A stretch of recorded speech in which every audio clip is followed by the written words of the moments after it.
అన్నిటికంటే ముఖ్యమైనది ఏంటంటే జలుబు చేసినప్పుడు మనం ఎట్లా ఇబ్బంది పడుతున్నాం, మన వల్ల చిన్నపిల్లలు కానీ పెద్ద వయసు వాళ్ళు కానీ వాళ్ళు ఎవరికి ఫలానా అని కాదు, బయటికి వెళ్ళేటప్పుడు మాస్క్ కంపల్సరీ మెయింటైన్ చేయండి.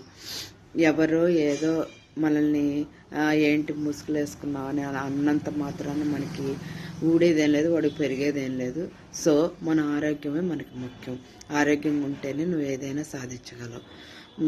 ఇంకోటి ఏంటంటే డైలు హెన్నాలు పెట్టుకునే వాళ్ళు ఎవరైనా మరీ ఎర్లీ మార్నింగ్ కాకుండా మరీ నైట్ పూట కాకుండా 10 నుంచి ఒక 2-3 లోపల పెట్టేసుకోండి.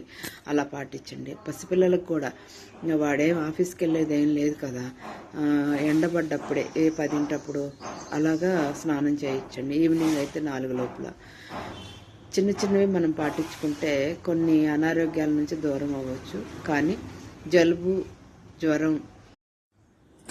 జలుబు జ్వరాలు అనేది మనుషులకు కాక ఇంకెవరికి వస్తాయండి. అవి రావాలి. వచ్చినప్పుడే అంటే బయట పొల్యూషన్ చాలా భయంకరంగా ఉంది కదా, లంగ్స్లో ఆ కఫం అనేది ఫామ్ అవ్వకుండా ఉండాలి అన్నప్పుడు అప్పుడప్పుడు ఈ జలుబు వచ్చి ఆ కఫం బయటికి పోనివ్వాలి. అట్లా అని మంచాన్ని పడే అంత ఇదిగా ఉండి హాస్పిటల్కి వెళ్ళొద్దని నేను చెప్పను. చిన్న చిన్న చిట్కాల ద్వారా కూడా మనం క్యూర్ అవ్వచ్చు. ఈ సీజన్లో కొంచెం ఆవిరి కూడా పెట్టుకోవాలి.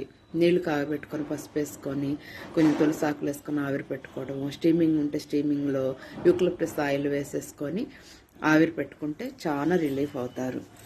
ఈ చిన్న చిన్న చిట్కాలు పాటించుకుంటారని, ఆరోగ్యాన్ని మీరు కాపాడుకుంటారని మీ శ్రేయోభిలాషిగా. థ్యాంక్ యూ అండి. బాయ్.